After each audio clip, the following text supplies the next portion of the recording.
Welcome to Grawlix Nights, the Grawlix Podcast live show. I'm Randy. I'm Melanie. And I'm Jesse. Let's get started. Okay. That's how we're going to start all the episodes now. Yep. Tonight we are going to switch. We're going to switch out at some point. It's just going to become a Grawlix podcast because we're going to talk about Doctor Who. It's that time of the month. It's our it's our monthly Doctor time. Oh, okay. Oh, okay. We're gonna continue our journey through the 10th Doctor and Donna era. Yeah. But first, how are you two doing? I'm okay. I'm all right. There was an air of McConaughey there. There was a little McConaughey in there. That's good. Anytime you're feeling a little McConaughey, it's a green light. Yep. Green light. So just before we went live, we were talking about a thing that we skipped a week or two. Yeah. One. Yeah. I don't know. You couldn't have heard my voice. I couldn't have talked at you last week. That was last week, right? Right. Just he had a no voice. Yeah. Mm-hmm. He had no voice. I did a zero voice. Yeah. He hopped on and he was talking in some weird accent like that, and I was like, that's kind of offensive. We probably shouldn't do it. Yeah. Come on. He's seen the Super Mario Brothers movie. He's like, hey, Right. I'm a Chris Pratt. It's like me. somehow, like his lack of accent activated an accent in me. Yeah. So yeah, that's why we had no stream last week. Chris It's Pratt. canon now. Chris Pratt. It's his fault. Speaking of Mario Brothers, apparently everyone's seen it. It's making all the money. I have not seen it. It's got all sorts of bizarre, like, is there drama? Isn't there drama? We can't decide. Are you talking the woke Mario? Like, Yeah. Oh, it's woke. It's anti-woke. Yeah. It can't be woke because it's making money. And if it's making money, then it's not woke because woke goes broke. Ah. Right. Yeah, there was a debate as to whether it was woke or not, and that just means the money men did it right, apparently, in crafting a thing that appeals to everyone. Yeah. Or offends everybody. It's like if it hasn't crossed, it was creeping up on the $1 billion like worldwide box office mark, which is like, I don't know, puts it among the top, I don't know, single digits of biggest moneymaker movies of all time. I don't understand because Mario does not seem like the kind of game that lends itself to a movie adaptation. I've seen a trailer or two, and it looks like they've stuck very close to the game this time. I don't know story-wise. Mm-hmm. Well, that's what I'm saying is what the story for the game, if they're going to actually stick to it, is not a very movie-type storyline. That's all I'm saying. You got your good guys, you got your fantasy world, and you got a Bowser bad guy. And I think It's that's all definitely worth making, hear me out, a Super Mario Brothers Super Show. Right. Oh, no. Right. Yeah, I remember seeing that and changing the channel. I'm sorry. Yeah. This is Captain Lou Albano, who is the original Mario. I used to watch that all the time. Yeah. I loved it. You guys, boys are stupid. I'm sorry. They had Milli Vanilli on an episode. Oh, whoa. Yeah. So Yeah. cultured. What were you watching? What did you change the channel to? Probably, I don't know, some kind of gnome show or something. Ugh. They turn into trees when they die, and it was sad. Great. That sounds fun. It was fun. That's not even what we were talking about before the stream. We were talking about see what we were going to probably talk about on that week that we took off. The only thing I had in my mind, it was shortly after formerly the streaming service formerly known as HBO Max sent out the email that they're like, "Hey, we're changing our name. It's just gonna be Max. Same great content, except probably less of it because we canceled a whole bunch of shows that were currently there, and also the big HBO quality blockbuster shows, yeah, we farmed those out to freebie streaming services and canceled those. But hey, what was it? More reality, true crime, home, and something else. And I'm like, those those are are like cooking or literally, so, like cooking shows, reality TV, and yeah, those are literally, travel probably. yeah, those are shows. I don't watch those ever. So Right. That's not why I signed up for HBO Max. I'm So- just like, yeah, sorry, go ahead. Yeah. Whatever you signed up for HBO Max for, well, we're chopping that part off. It's just gonna be Max. Less to be HBO, more crap you cut cable to avoid paying for. Yep. Yep. Because, yeah. Because we want you to go back to paying for your HBO on cable. Yeah, probably. I'm going to cancel HBO Max real soon. There's, No, man, no, they're do just, it. what? I said, yeah, do it. There's just a couple things, man, there's a couple stragglers. They released a clip of the Venture Brothers movie, and I'm like, oh, Venture Brothers. Our flag means death. Our Flag Means Death, the season 2 is still supposed. I'm surprised that one didn't get the axe, but they're smart not to. You don't just cancel Watiti. Yeah, I was gonna say they know how like everything he touches turns to gold, so they're like, let's just wait a little bit on that one. But this is not a hot take. This is like the general consensus. This is the general consensus I heard that was like blowing up all over the internet that day they announced the name change. They were dropping HBO and it's just going to be Max. Everybody pretty much had the same take. What's a bummer, though, is there's so many basic people that it's still probably going to do well because they want their disgusting pimple shows and their There's a reason Peacock still like makes money. Like it's probably gonna hang in there because you've got like all those below deck shows, which are like I don't know, Survivor but on a boat, or not Oh, even really? that. It's more like the Real World but on a boat. what's so frustrating, it irritates me that stuff's so popular because it's networks and companies love that stuff because it's dirt cheap. It's dirt cheap. It's unscripted.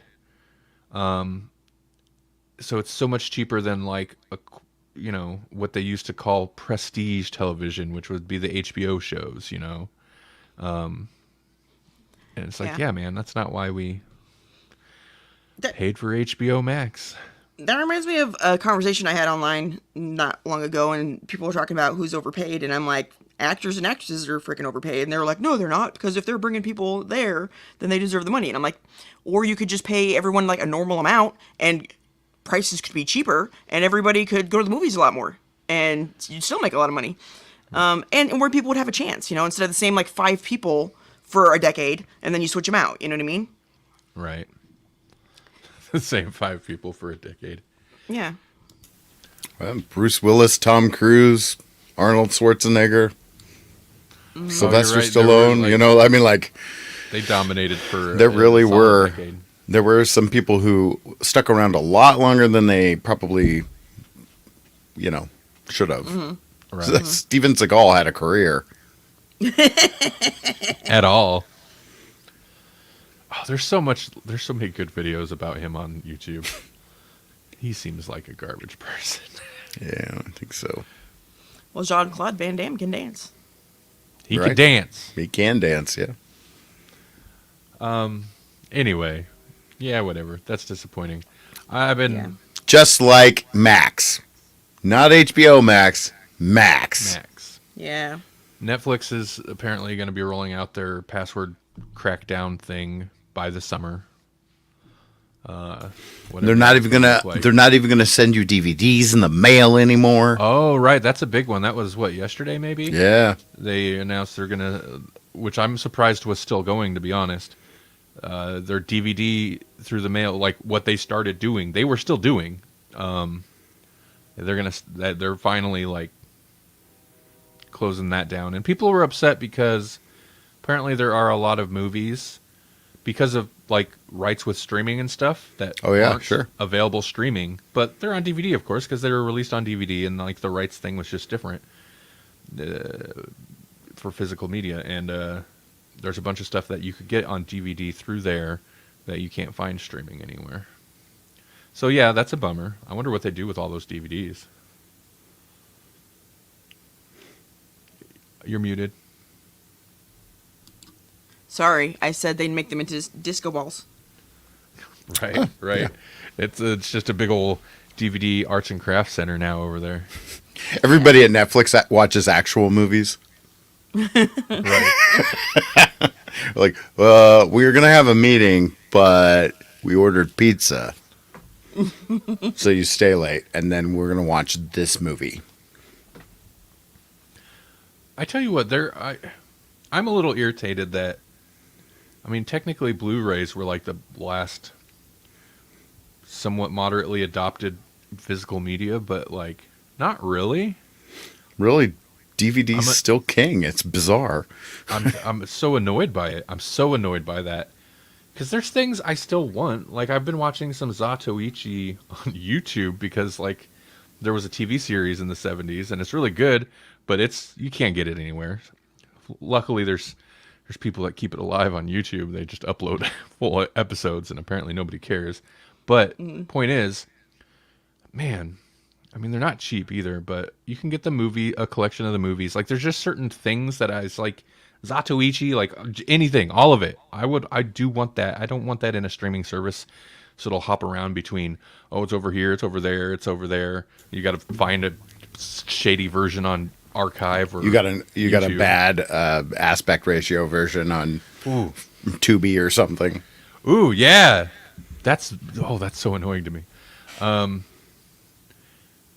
Yeah, there's certain things that I would like to have a collection, but like, I have a Blu-ray player, but it's it's old. It's a piece of crap. Don't really work right. But it's also like, I don't really have any incentive to buy a new one.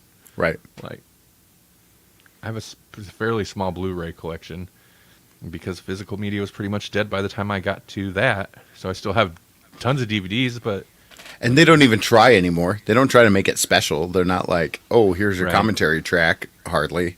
Like, the commentary track kind of died out with DVDs a little bit. They Right. started with Blu-rays being special like that and doing all these crazy extra features. But, that's how DVD started, too. Right. DVDs started with all sorts of, like, here's a DVD ROM disc. I'm like, well, and that "Oh." was the appeal. It's like, that's what, I mean, there was definitely a quality improvement over VHS, but that was like the big thing. Like, this is what they have. That's the selling point. Switch over to this. But then, yeah, like, if they don't need to compete with a thing. Oh, man. They used to do they'd have directors do director's cuts of stuff just so they could sell a special edition director's cut. And occasionally the directors would be like, the theatrical version's my cut. That's what I want. I'm not interested. Well, just like there's a Alien quadrilogy box set or whatever. It's very extensive. And there's like a director's cut or at least a producer's cut of each film. And the first one, which is that Ridley Scott? His director's cut, he's like, I mean, they wanted me to, I changed a few things, but there's not really anything I really felt I needed to change. So it's totally like the director's cut. He's just like changing a couple things just to change it. So I don't know. That's always amused me, the idea of like, that's forcing out special editions when it's like maybe not merited. It makes me think that, like, most of the time these directors would be like, oh, you know what line has always bothered me? Let's just trim that. So the director's cut is, like, actually not longer. It's actually shorter. It's shorter. Oh, yeah. Yep. Like, I didn't actually need that scene. I would think it would be more like, like, I never liked that kind of music. I'm going to switch to this song or something yeah. like that. That would be pretty awesome if they were just like, I'm swapping that out, and they put, like, Taylor Swift or something, like, totally new in. It just doesn't even match anymore. You're like, whoa, that was a choice. It's a movie from like 1979. Yeah. It's Taylor Swift. And they're like, what? this was always my vision. Yeah, this Sure. this is, technology finally caught up to my vision. And by technology, I mean music. It's Taylor Swift. Shake Oh it my off. gosh. There was some movie that, I mean, I know they changed more than that, but one of the things that they were talking about was that they changed the music, and they're like, and it made the whole movie just feel different. Sure. Yeah. One of the best examples of like vastly changing a movie is Mel Gibson movie called Payback. I think it is, which I randomly remember seeing in the theater, and it was okay, but the director's cut is a completely different movie. Like they had reshot over half the movie, so at a certain point, it's all new movie, which is kind of incredible, and it's way like it's better. It's way better. Even more so than the Snyder cut. Oh, you know what? Maybe the Snyder cut has to take by default now has to take the cake in terms Right. of like.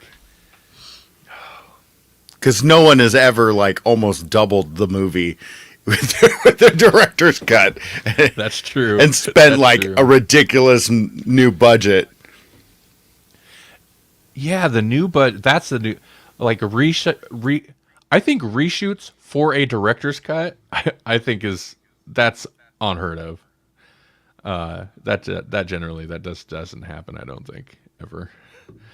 But David Lynch's Dune, I think, also had like a bunch of versions, and I think the director's cut's considerably longer than the theatrical. I could be wrong. Blade Runner, of course, famously. There's so many cuts Yeah, of that. Don't At even know least which 2 version to director's watch. cuts. Yeah. And they vary in length quite a bit. And was that also Ridley Scott? If I'm getting it's got to be right. I think so, yeah.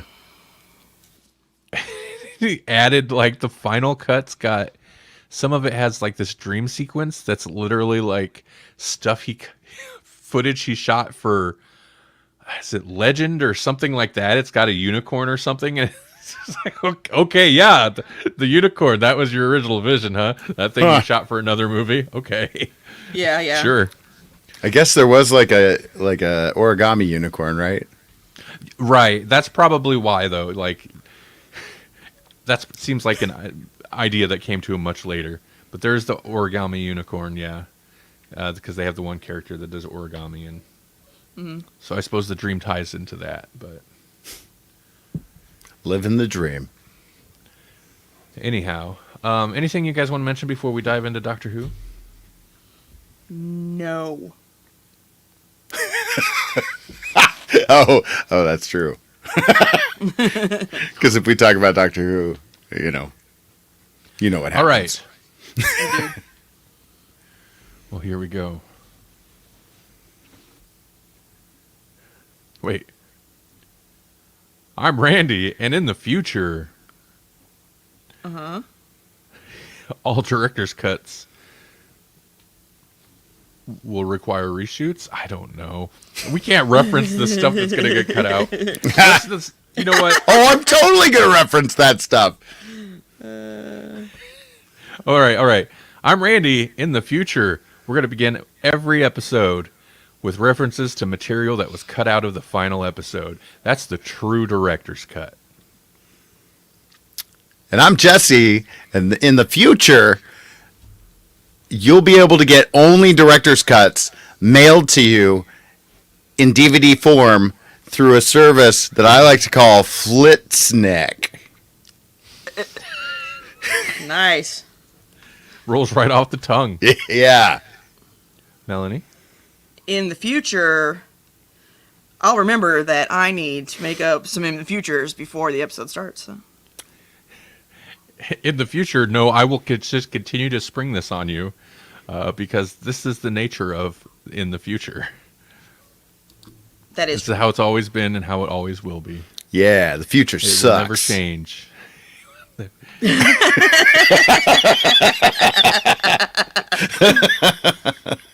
Welcome to the Grawlix Podcast. Tonight, or today, not tonight, because this isn't a nights anymore. No. Today, we're talking about the Doctor Who, the Doctor's Daughter, and the Unicorn and the Wasp. That's right, we are continuing to revisit series or season 4 of Doctor Who, the 10th Doctor and Donna period.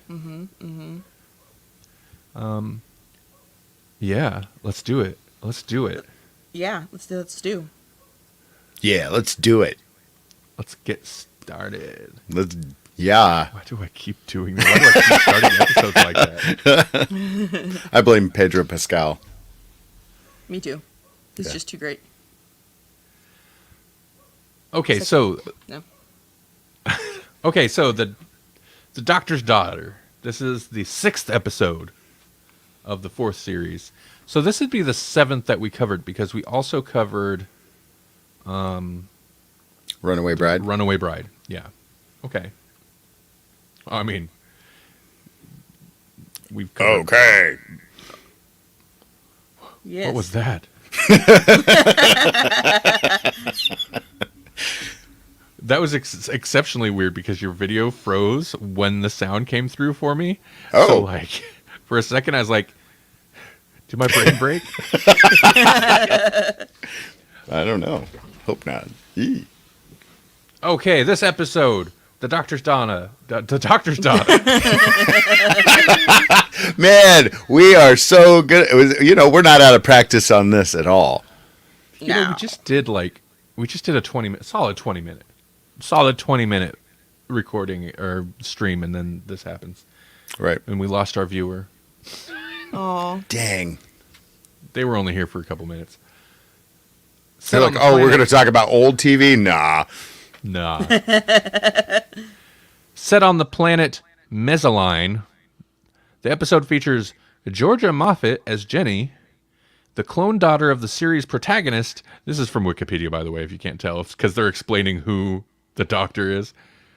The alien time traveler, the 10th Doctor, David Tennant. The plot of the episode involves two factions of clones descended from a group of human and alien Hath pioneers, each of whom are seeking to wipe out the other side with a lost artifact called the Source. While the Doctor also comes to accept Jenny as his real daughter. He's not his daughter. I understand. I'm right into it. I understand. They explain the, single, what do they call it? I don't know, single organism reproduction or whatever. Yeah. But it still seems more like a clone to me. I was going to say, we have that in the real world, and it's cloning, and so it should be a boy, because he's a boy, so it should be also a boy, because that's cloning.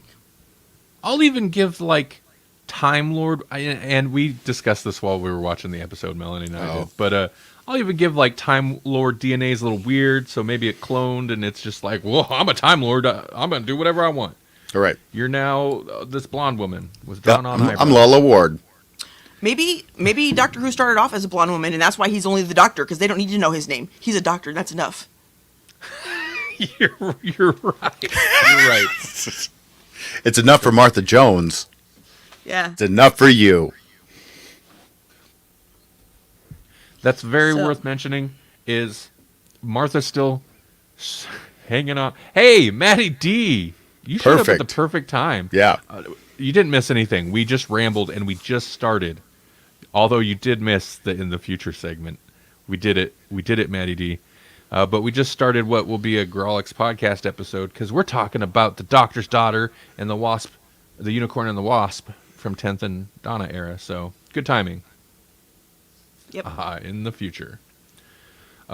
Martha's still straggling behind, hanging on. Literally hanging on. They don't know how to fly a TARDIS. Ever. Yep. No. Yeah, Martha's still in this one, and that's something we were talking about. Utterly forgettable because I totally forgot she was in this at all. In hindsight, it's just oh, she's in this? Oh. Yeah. Yeah, I know she is. She's a horrible person. She is. Oh, hey, I'm going to help you. Go ahead. fish man. Yeah. And then I'm going to force you to go outside to your death. You were obviously deathly afraid of going outside. I'm going to force you to. I'm going to call you chicken, basically. Double dog dare you. And then you're going to drown because of me. Yeah, because I'm like, save me, and then I'm not going to save you in return because I'm a horrible person. I don't like her. The worst. He was such a nice guy. He didn't deserve that. He was a little fishy. Well, that He was is true. He couldn't help that. He was born That's that true. way. Or he was Cloned that way. born. Yeah, of course. We got to mention the doctor played by a legit doctor's daughter. Because Georgia, is it Georgia? Yeah. Moffat, no relation to Stephen, is the daughter of, his name is escaping me. Where'd it go? Peter Davison. Peter Davidson. Thank you. Fifth Doctor. Speaking of Moffat, though, apparently, having Jenny come back to life, this is according to Wikipedia, at the end of the episode, was Stephen Moffat's idea. And it is such a Moffat thing to do. And then do nothing with. That's such a Right. Moffat thing to do. Right? It actually bugs me that they've never returned to it. Right. Like- Well, you know who did? Big Finish? Big Finish did. Of course. Because Yeah. that's what they're there for. That's what they do. Did Moffat have anything to do with... Does he do anything with Big Finish? Because I feel like if I was a showrunner, I'd concrete myself like some future writing gigs by leaving things open in the show. Actually, the one that's the most like active and has actually written things that Big Finish has turned into stuff is RTD. Oh, he can't help himself. He can't. He's all over this thing. Yeah. I think they're in communication with Moffat once in a while, though. Like, especially for like the River Song stuff. Right. Well, Moffat doesn't have like... excuse me. Moffat doesn't have like a writing credit on this or anything, but he was obviously... Like the next two episodes we'll talk about later, he wrote. So he was obviously around and was involved. But... yeah, this episode... I think there's some really good ideas in this episode, The Doctor's Daughter. But I'm not wild about it. It's kind of one of my least favorites of the season. I'm not sure what it is.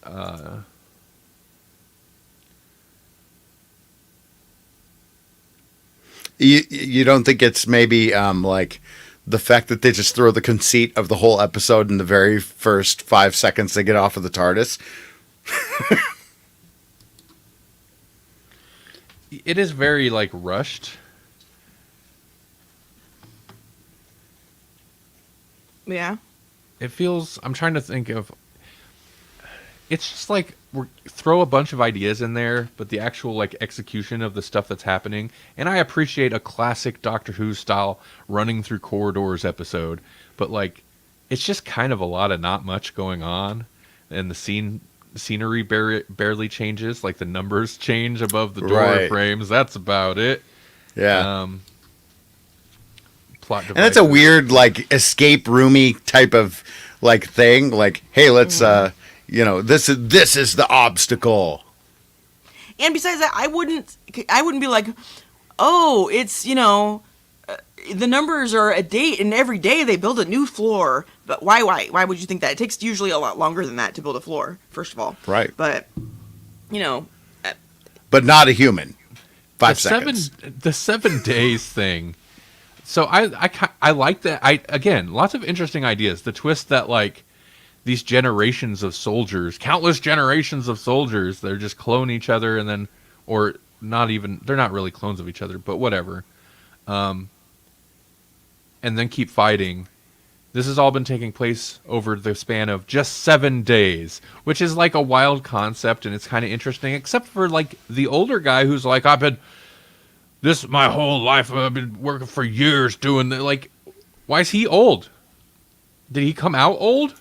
They just like there's one generation needs an old guy to lead them. Maybe they age super fast too.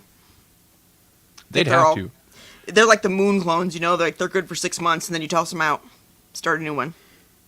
Yeah. Also, if you're gonna have the Doctor's daughter like regenerate, why did she didn't change? Right. Like she came back, but she was still her. Maybe she was like, I'm pretty cute. I think I'll stay this way. Maybe it's because she wasn't very old, you know, like how the Doctor, like in his initial regeneration, it's like it hasn't really taken yet, so he can like regenerate while he's regenerating. Hence the hand. Yeah, maybe. Maddie D says, "Hey, don't knock the Dewey Decimal System. It's the lifeblood of every library." Hey, and Donna mastered it in 3 days flat. Yeah, I'm going to say it's a little dark in here. Who turned out the lights? I don't know. Was it a ghost? Who turned out the lights? Oh yeah, the library. Yeah, Yeah. The Vashta Narada. do they do Yep. a callback to her time temping at a library or something in that? Oh, I don't know. Maybe. I don't know what else is there to say about this episode. It's gross that they're like, this is my daughter, and then later I'm gonna marry her. Ew. Her name is Martha Jones, and she is not collateral damage. No one can dress you down like Donna. Right. Yeah, too bad she didn't know that fish guy, because I bet everybody would have known about him. Martha didn't even mention him after he died. Like, she's just gonna ignore it even happened. She didn't tell nobody. That's Nope. a secret she's taking to her grave. That's why she's so like ready to kill people at the end of the season. It's that fish guy. It is kind of amazing, like these last 2 episodes they brought her back for. She's plot, but like they did nothing with her for character, really. It's weird. And how are they magically like, oh, look at these files I can pull up that nobody else can seem to find ever? Maybe when they make their clones, they should put in some, like, basic knowledge other than fighting, so that they could, look at blueprints or something. Work at a computer. I don't know. And they really nail in the, like, of course I know where they're going with it, but they're like really hammering home the Doctor doesn't like soldiers thing. Right. Which is interesting because, they'll come back to that. Moffat comes back to that quite a bit too. But that's kind of an arc that they never get past with the Right. Doctor. Never mind the Brigadier. Never mind all that time at unit. Never, we'll reference that, but never mind. Right. The Doctor is a little unreasonable, I feel like, at the beginning with Jenny. Like, he's kind of a jerk, and I guess they kind of like tie into, like, he's had kids, so they tie it to that. But I don't know. He's kind of a jerk. How come they never, like, touch on that? Like, he had a family. They obviously are all dead if he's the only one left. You'd think he'd be more distraught about that or bring it up more often. You know what I mean? And he never ever does. I mean, he brought it up this time, but that's because that's kind of like deep lore, and it feels like they don't know how to deal with some of the, like, or they're nervous to tread on some of the really old Doctor Who lore. Mm-hmm. And I suppose maybe it'd be difficult because even if the Time Lords are dead, they were Time Lords, so there should have been some all over the place anyway. They'd have been like, oh, we're all dead? That sucks, but I'm here right now, so let's go party. You know what I mean? Because they're time travelers. If they're not careful, though, this is how you get timeless children. Right. If we know too much about the Doctor, then it's like, why even bother? That's Well, true. they could do way cooler things with all of it, and they never do.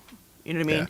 Yeah. He left Susan. Listen, Susan was left on Earth in the, like, 60s, so Susan is still alive. Clock's ticking. What the heck? right. Uh-huh. Right. I know they've done lots with her in audio form, but Yeah. She's in the Time War. right. Yeah, she must be, right? Because that's where all of them are. Oh, you know what? Yeah, even if they did go with some Big Finish canon, at this point, the Doctor would have reason to believe she's also dead. That's fair. But that's still, Oh, if you, wait, that was the future? Oh, Susan yeah. is in 2135, not the Because 60s? she stayed with that one guy in the future that the Daleks had kind of taken over. Oh. Yeah, okay. For some reason, I thought that was like the 60s. I mean, obviously because it was right, filmed because in it was the shot 60s. in the 60s, yeah. But there was a lot of like actual like on location, out in public right. footage, especially for old Who, a classic Who. So I think that's why I thought it was just the 60s. They're like, yeah, we're just gonna do present day stuff. But Right. Well, they basically bad. went with like a post-apocalyptic thing, like the Daleks had taken over quite a while ago, and just yeah. yeah. Listen, it's been like 10 years since I power bashed the entirety of Doctor Who into my brain. I watched all of those very rapidly. That's like 50 years of Doctor Who. I slammed it down. And it's been a while, so, you know, I don't remember all the details. There's some fun, like there's a fun Sixth Doctor one where they basically go back to that same time, but they're like somewhere else. He's like, I've got to be careful or I'll run into myself. But it's kind of fun. Right. Who cares? Is it going to do like time cop type rules where if they can't occupy the same place at the same time, or they'll whatever. I know. Together. That never happens in Doctor Who. Well, what is it if, especially if you like take in consideration some of the expanded media? We just watched Fires of Pompeii. There's like 6 doctors wandering around on that exact time in Pompeii because they've revisited that so many times throughout. I wonder why they have such a thing for it. Because it's Volcano one of those, Day. Yeah, it's one of those. Doctor Who is my lifeblood. I had no friends in my childhood. Play sad music. Oh, I'm That's sorry. what Maddie D says. That's why I had such a big crush on Scott Bakula when I was 12. Quantum Leap was your Doctor Who, and also your Yeah. childhood, Fair enough, yeah. Nice. and your coming of age, apparently. Oh boy. Yep. Yeah, okay.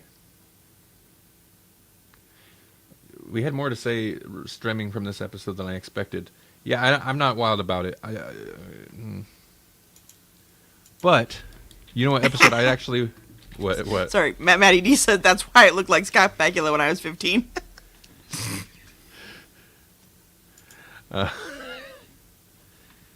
He might have. I would believe it. Well, let's go forward to the next episode. Oh boy. These are one of those... The Unicorn and the Wasp. It's the 7th episode of the 4th series. And it's set in an English manor house in 1926, shortly before the disappearance of crime fiction novelist Agatha Christie.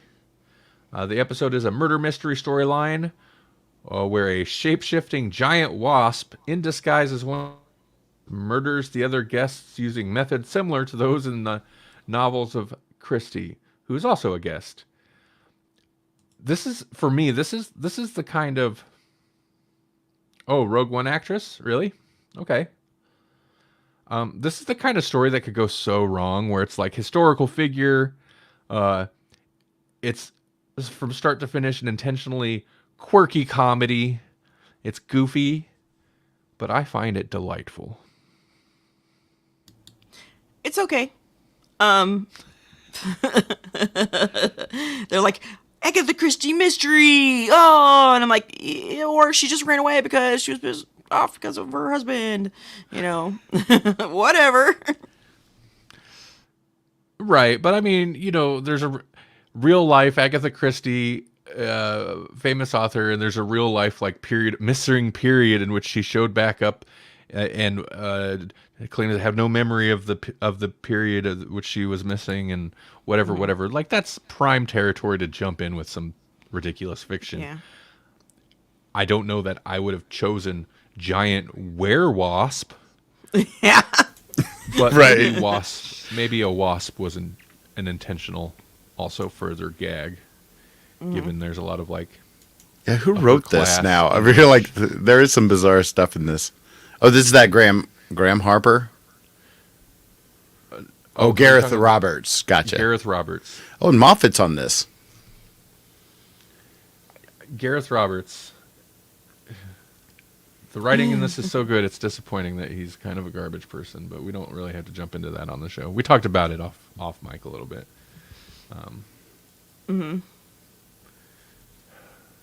What is her name? What's the Harry Potter lady's name? J.K. Rowling? J.K. Rowling. He's from the J.K. Rowling school of authors. Yeah. So, yeah, we'll just leave it at that.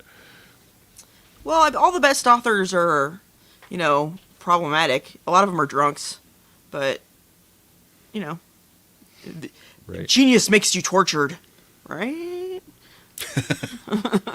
It makes me question the like gay couple in this because I thought, that's a little surprising and kind of refreshing. But I guess it is kind of played for laughs a little bit, which is not. It's that weird time in television where, like, gay men on TV was totally acceptable, but oftentimes still kind of played for like it's funny that they're gay. So maybe it was that. I don't know. I thought for the most part, you're Jack Harkness and you just are pansexual or whatever. Right, Yeah. right. RTD was kind of all about embracing that a little bit. That's good. I feel like we're gonna get a lot more of that here in the new Doctor Who. Not playing it for laughs, but embracing these cultures. Yeah. I don't see a lot of Gareth Roberts scripts coming down the pipeline. Maybe not. Maybe not. He's been bumped off of Doctor Who projects twice because of tweets and stuff. So Oh. Oh, yeah. That sucks. I mean, yeah. yeah. I don't know. I find this episode legitimately funny. There's some good jokes. There's some ridiculous, like it's over the top in a way that would bug me in a less well handled Doctor Who episode where they're With doing the wrong like people, like if it was the Right. wrong companions, this wouldn't have worked. This wouldn't have Right. worked with Rose. This wouldn't have worked with Martha. It had to be Donna.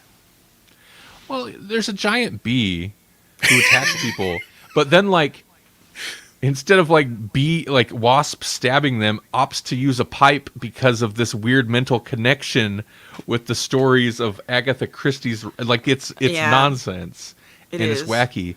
I think my favorite over the top bit though is where they're doing the classic like investigating each person, questioning them, and the whole whodunit thing, and they're doing flashbacks. Then at one point the doctor sits down and he does a random flashback. We see him like traipsing through some jungle and he's talking about Charlemagne and stuff.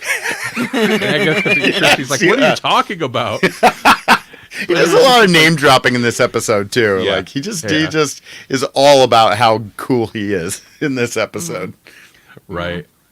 But I think it's fun. I thought sometimes I don't know, take a historical figure and then like make them kind of a temporary companion for an episode. Sometimes it works okay, sometimes it's whatever, but I liked it with Agatha Christie. I thought it was good. There was some good kind of interplay between her and Ten. Yeah. What? She's kind of a. If that was really like a, a life situation, and there was some crime writer that found a piece of evidence and didn't share it, that's so wrong. So wrong. She just totally snuck that piece of paper, stuck it in her pocket, like, I'm gonna solve this crime before you can. Right. It was a little suspect. Maddie Yeah. D says he thinks this is a good episode that also ties back to a classic Fifth Doctor story. Is it the one where he's playing? Is it Crumpet? Cricket? Okay, Cricket. Is it? It's Cricket. There's that one episode where he plays Teenage- cricket. It was something Wild Orchid or something. Teenage Mutant Ninja Turtles got stuck in my brain. Oh, man, yeah. You can't know what Black Orchid, maybe that's you it. don't know what cricket is unless you know what a crumpet is. Black Orchid, and he says yes, cricket.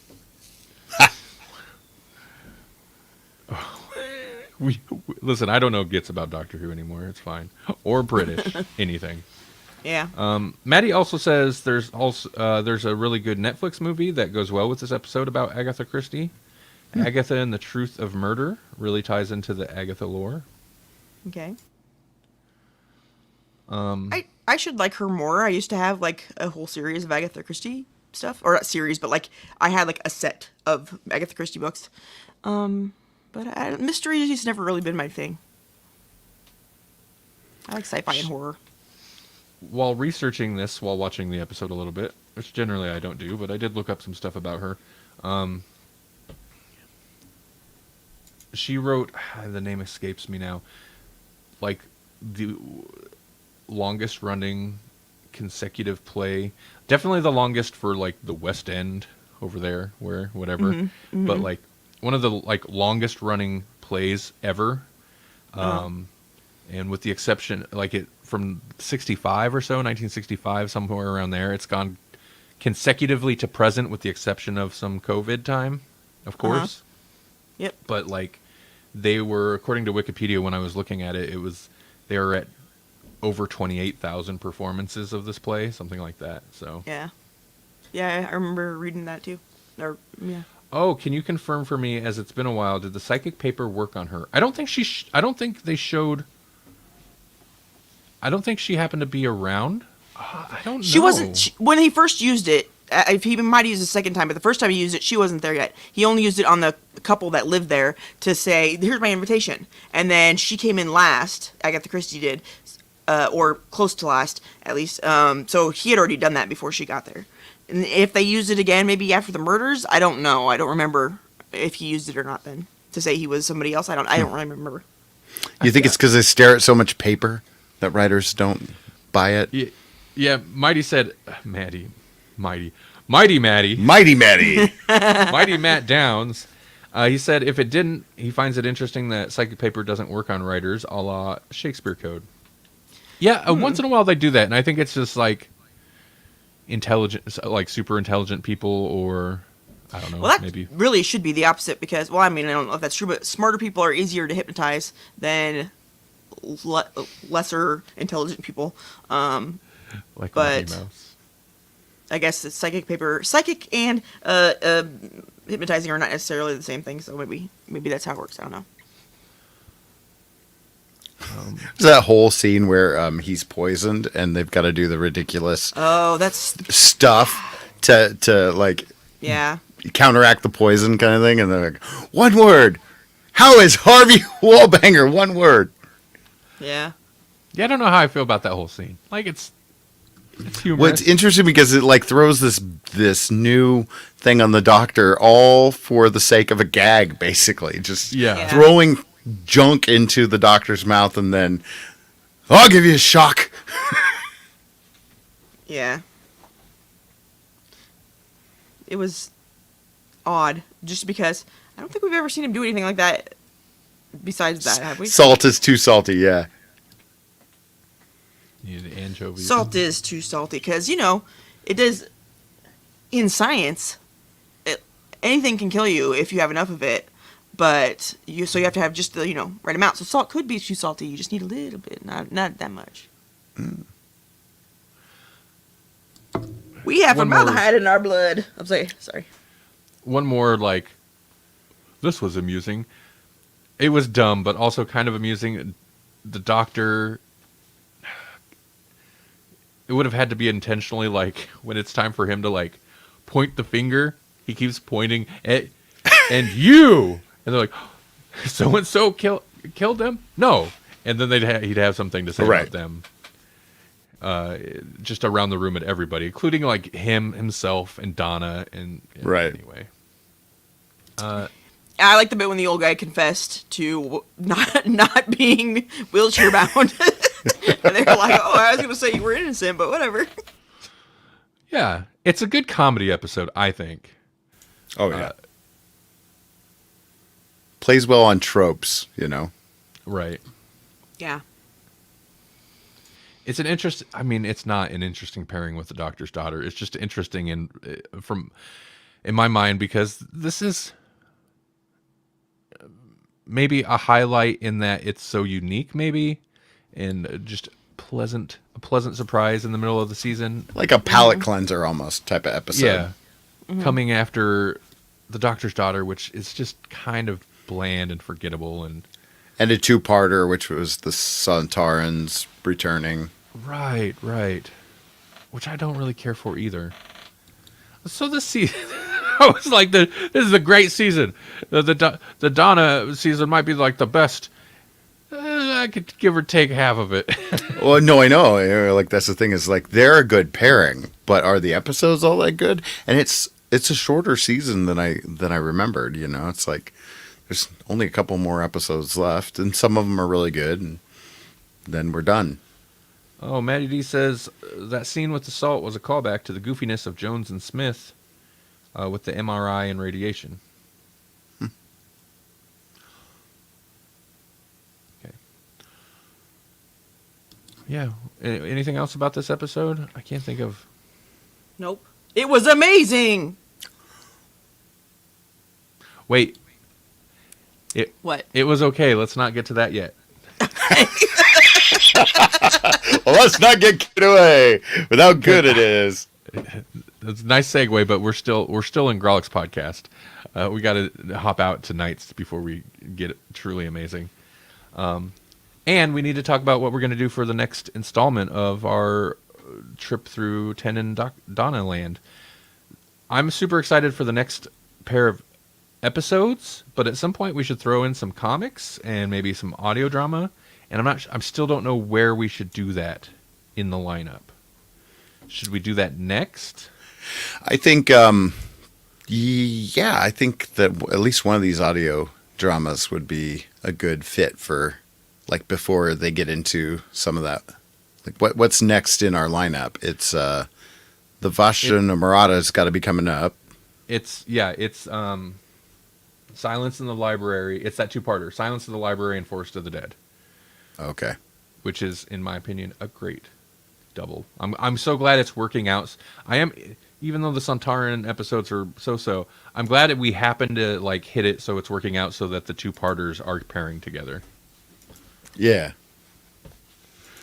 Yeah, I knew it. Matt says, he says for one, he agrees that the beginning and end of the season were good. There are some middle episodes that are middling. It's true. And he also says, yes, comics. He misses hearing us talk about them. I can't say for sure because I don't know for sure which. There aren't a lot of Doctor Who comics with Donna. There are some, and I have some. I confirmed for sure just before we went live on the stream. But I don't know what arcs they are or anything like that. So we will, when we do comics. I'm also unsure of which audio drama to do. Hey. I like this one. This is the one that I wish that they would have like kind of pulled from when it comes to like the Metacrisis Doctor, because they have like a fun thing in there with the Metacrisis Doctor.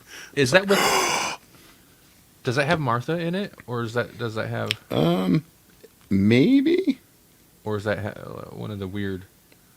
This one, like, he pulls in like a lot of old companions, like I got you. like Adric's in it and Chameleon's in it for a second.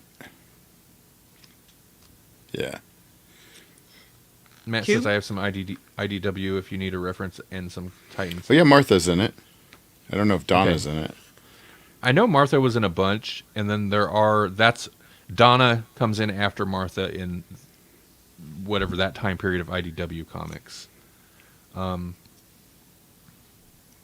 He also says, Oh yeah, Martha's the companion for this story. right. I thought so. What were you going to say, Melanie? Nothing. I don't remember. Okay. But I have a Humble bundle, so I've got a ton of Doctor Who comics that I got through Humble, including the IDW stuff, but collected and republished by Titan.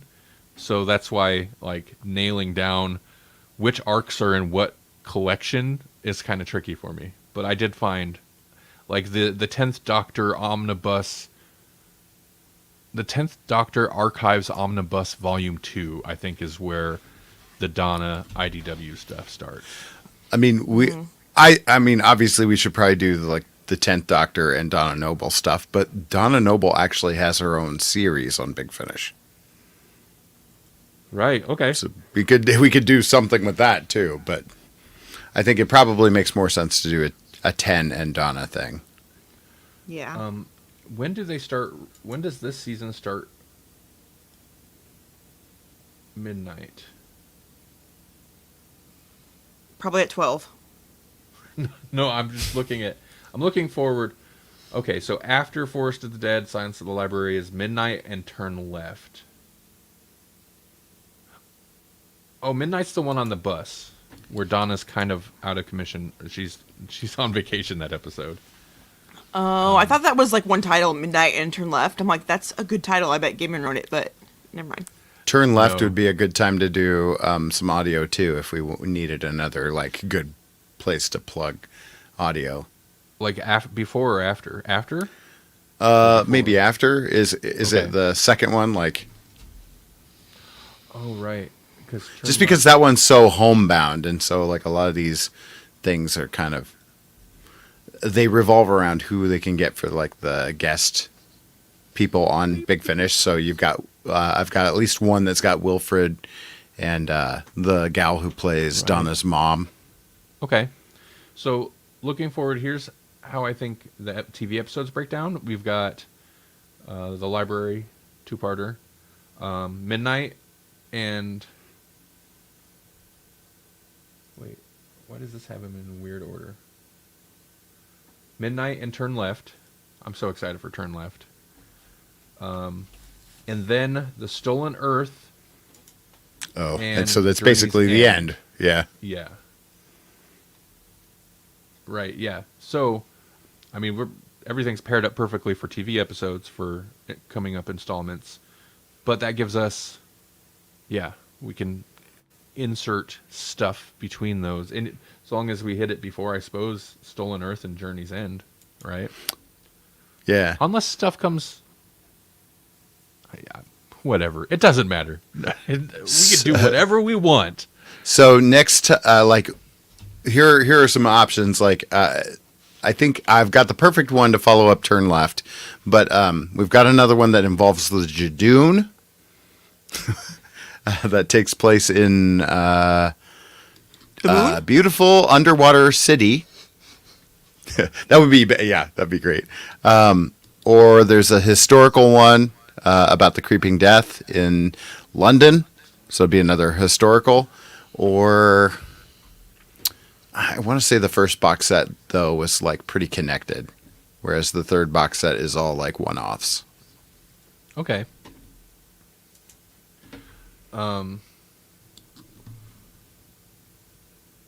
Yeah, Maddie D says there are a few Donna comics that take place before Left Turn.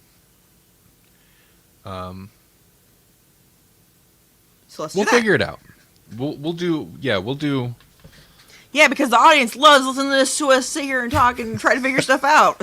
Yeah. Right. Hey, research. Yeah, that makes good podcasting. Well, hey, this is the end of the Grawlix podcast episode. Before we switch over to nights, audio listeners, if you want to hear some nights, because I know I haven't been posting them on the audio feed, check us out on Thursdays at 8:30ish on our Facebook, YouTube, or Twitch channels. Just throw a /Grawlix podcast and you'll get there. Hey, Maddie D loves research. Saxophone? No, There's no saxophone. There's no saxophone on the on Grawlix podcast. Grawlix Nights, though, there was saxophone at the beginning. It's still in our intro. So, hey, if you want to hear more of this, audio listeners, go to grawlixpodcast.com. And again, hit us up on the live streams, because it's a lot of fun when we can talk to you guys in the chat. It's probably more fun to interact with us live than to listen to it after the fact. So, you know. Bye. Come with me if you want to Grawlix. You can Grawlix if you want to. You can leave your friends behind. Grawlix is essential to the soul. Oh, we did it. We actually did the quotes. Okay, cool. There we go. I quoted a song. That seems like a cheat, but that's all right. No, yeah, you know, I don't think we ever established rules for that. So there we go. You're right. You're right. That opens a whole new world. A whole new Grawlix. All right, back to Grawlix Nights. Kick the kids out. It's time to get dirty. Whoa, you're literally kicking kids out of the house at this time of night? Kick them. Physically. Kick them. Oh, my goodness. This it is so much darker at night. There's too much light in here. Uh-oh. Did that make a difference? Okay. Barely. It's slightly darker. A little less fill on the side of your face. Okay. Maddie says, live, they actually talk back, whereas podcast, you were just screaming at your phone. Right. We reacted to the chat an awful lot for it being a podcast. By the way, live. You're right. But it was Matt. It's basically like a co-host, coming in extremely remote. Right, yeah. Matthew Downs has joined us via telegraph. From the future. Yep. By the way, since you're on here, Matt, thank you for your email. I haven't replied to your last one, but it made me laugh. It made me laugh out loud. And I was like, and Melanie was like, what are you laughing at? I was like, oh, Matt sent me a thing. It's funny. And I told her, I read it to her, and she was like, oh. I thought it was funny. Melanie it like you'd expect. Which means it was funny. I'm sure it was funny. I just wasn't very receptive at the time because I was working and I was like, I hate this. Because that's how I do. Oh, yeah, you're right. You were in a bad mood yesterday. I get it. You're roaming reporter via text message. What do you call a mathematical term for a dead parrot? I don't know. What is it? I don't. It chats on a slight delay. You gotta give him a second. I hope there's a parallel. Maybe he's like, I was asking. A polygon. Oh, boy! Yep. Yeah, you got to be live to know. Yep. Oh, I suppose you got it. I suppose we have to read it just in case there's somebody watching on YouTube. It's a polygon. Oh, you could be dead to know as well. You just have to make sure you have access to the internet. That's true. That was a bad. Wah wah crickets. Wait, there's got to be. Hold on. There's got to be. Is there crickets? Please tell me there's crickets. For feeding sound the noises? ducks. What? Oh, that's music. I want sound effects. We need sound effects. We need a soundboard. Well, you know what we've been lacking all this time? A soundboard. A soundboard, or just have all those times where we pretended to be an air horn and be like, "Bwah, bwah, bwah, bwah, bwah, bwah." We could have actually had that. You're right. Yeah. We do need the rim shot. Yeah. Now you've been dad joked. You just been dad joked. Yeah.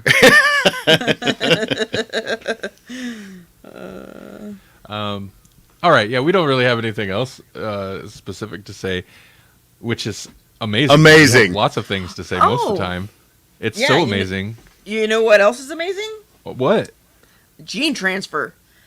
So Like a from the group of- washer to the dryer? No, that would be a different type of genes. So You've now been dad joked. I'm not even a Joke, dad, joke, but I was joke. allowed to tell that joke. Ha ha! okay, so a group of molecular and chemical biologists at the To university. just do it the way the Melanie way, just power through. He's like, Right. no, we are ending this episode. I'm sorry, Melanie. Please start Well, that sentence. I was over again. I had something in my mind about old men instead of just dads, but I decided not to say that because I'm not. Thank you. Thank you. Yeah. So We're anyway. not dads. We're just old. Okay, so a group of molecular and chemical biologists at the University of California in San Diego has found evidence of horizontal gene transfer, leading to the development of the eyeball in invertebrates. Or, excuse me, not invertebrates, invertebrates. Okay. The eye is one of the most complex organs that we have, and it's been kind of a mystery until recently. But researchers began searching for the light-sensitive genes that make up the eye, or the parts of the eye that we used to see. And they believe it's a gene called IRBP because it's an essential component in vision in all vertebrates. But it's not found in invertebrates. So somewhere between the switchover, when vertebrates and invertebrates kind of evolved from each other, away from each other, it must have gotten into our DNA. Except the only thing it's found in besides vertebrates is, or maybe not the only thing, but the main thing, is a bacteria. So horizontal gene transfer is like magic, I think, or maybe like DNA stealing. Like we got the bacteria in us, and we were like, you know what? I'm gonna save this for later, and maybe I'll decide to incorporate it into my DNA and use it to form a whole new organ that's going to allow me to interact with the world. That's totally what we did. It's crazy. But that's how it works. So there's a bacteria that has this. It got introduced into people about 500 million years ago, and from that we used those light sensitive chemicals and turned them into an eyeball. Isn't that crazy? For some reason, Yes. when you were through the story, like this story, I was like, that story.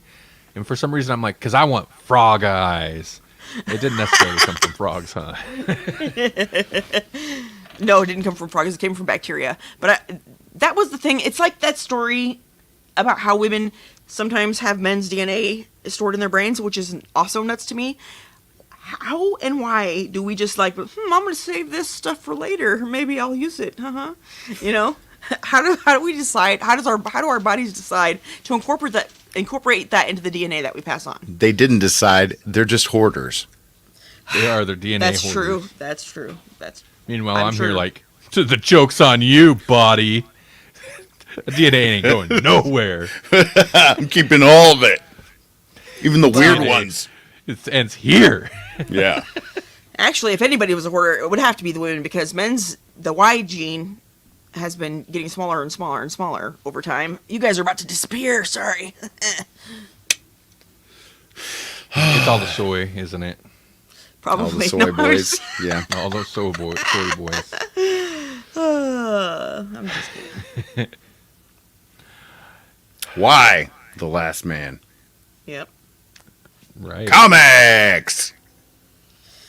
But so yeah, we can steal DNA from anything and just super ourselves up in nature. Why can't we do it as real people with science? Yeah. Like now. Yeah. Like why in can't Batman I be, Beyond. They Why did that in can't I- Batman Beyond. Why can't Do I they? withstand pressures and swim in the bottom of the ocean and spit acid? I think I should be able to do that to myself if I want. In Batman Beyond, they had that episode where it was like the Chimera Project or whatever, and you could just like, psh, and you turn into like sort of a animal guy, and then Terry McGinnis said, "Take him down," because he's Batman, sort of. Yeah. Because Batman. Batman don't like those Yeah. species. Batman is Yeah. speciesist. Kind of. Old Bruce is salty about it because old Bruce is salty. That's right. Old Bruce has been watching a little bit too much Fox News. I think he was. Silly I things. think he was. He's like, oh, these hippies doing whatever they want. I can't even get out of this chair. Terry, go beat him up. I may dress like a bat, but it's a man bat. That's right. That's right. Why? I don't have to take it there. Because it's funny. It is funny.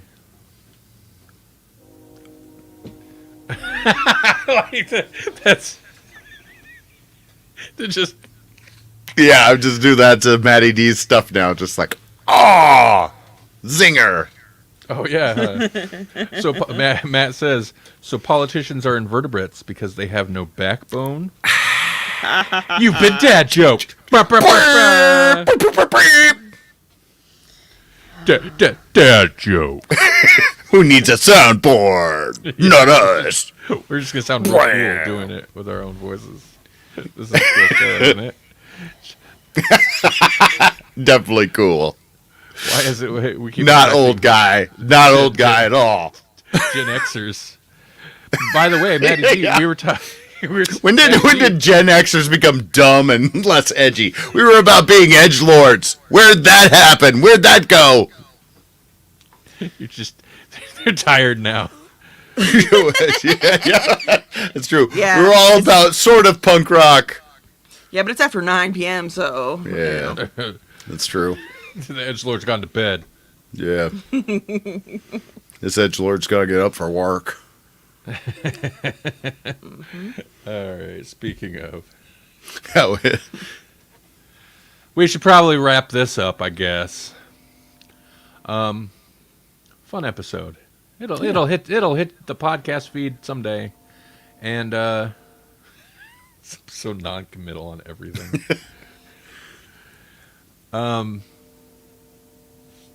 Hey, Yeah? you guys got anything you want to mention before we bounce out of here? Anything exciting coming up? if By you're the way, happy in, 420, everybody. I guess. If Oh. that's the thing you like. I forgot. It's 420. didn't even know. Today is? Yeah. Yeah. Oh, The night just got better. Now I have an excuse.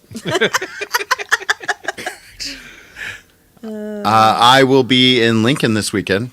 So the next 3 days, if you are in Nebraska for some ungodly reason, you can come and see me. I'll have all sorts of Grawlix swag that we couldn't give away the last time we did something. Nice. Nice. yeah. If I had a car. Man, you should come get some buttons, Yeah. right? And then you can come get maybe a magnet, Magnets are my favorite. probably a sticker. Yeah, I'll put it on the bunch of stuff that I shouldn't and then have to scrape it off later. Yeah. Yeah, like you could put it on your car, but if you sell that car, you're gonna have to scrape it off. Exactly. Yeah, You can get a free cold brew at Dunkin' Donuts before midnight because Oh. today's that day. because whoa, Interesting. That's- Matty D, I'll just send you one. Just give me your address. I'll send you all the stuff. I'll give you. Wait, I got will his you send him address all a little while ago. I need to send him a painting and some other stuff. Yeah, I was gonna say send him all the stuff that we have for him that we haven't sent him yet. Because Oh yeah. We just could bundle. Just do a bundle. I was actually thinking Almost a about humble bundle. a not so humble. It's great and it knows it. Yeah. F you, buddy. This bundle is awesome. Why are you bundled like this? We're gonna send you, Matt. This is what you get for listening to us for years and years. We're gonna send you a not so humble. Not so humble bundled. On the outside of the envelope. Why aren't you bundled? Okay. Thanks everybody for watching. Thanks everybody for listening. have anything else to mention. So, hey, go to grawlixpodcast.com or, Patreon.com. I should almost stop pimping that. Patreon.com/grawlixpodcast. If you want to support the show, there's still stuff over there. And I actually had like a wacky idea I should tell you about after this. We'll just throw that out there. But I was like, oh, I had this idea. And I don't know if I'll ever have time to do it. But I was like, oh, that'd be a fun Patreon thing. Hey, listener, I get to know what it is and you don't, because we're going to talk about it. Yeah. And if it does wind up on Patreon, the only way you'll know is if you're at Patreon. Yeah. All right. Thanks, everybody. Have a great weekend. Maddie D, it was so nice to have you join us on the episode. I know you've been super busy, but it's a pleasure, and I'm glad we happen to be talking about Doctor Who. Yeah. And we will get some of the comic book talk here before long. Pre-show, post-show. We actually used to record those. Yeah. Now we just talk. Right. It's just without recording. It's a weird concept. All right. All right. Thanks, everybody. Bye. Bye-bye.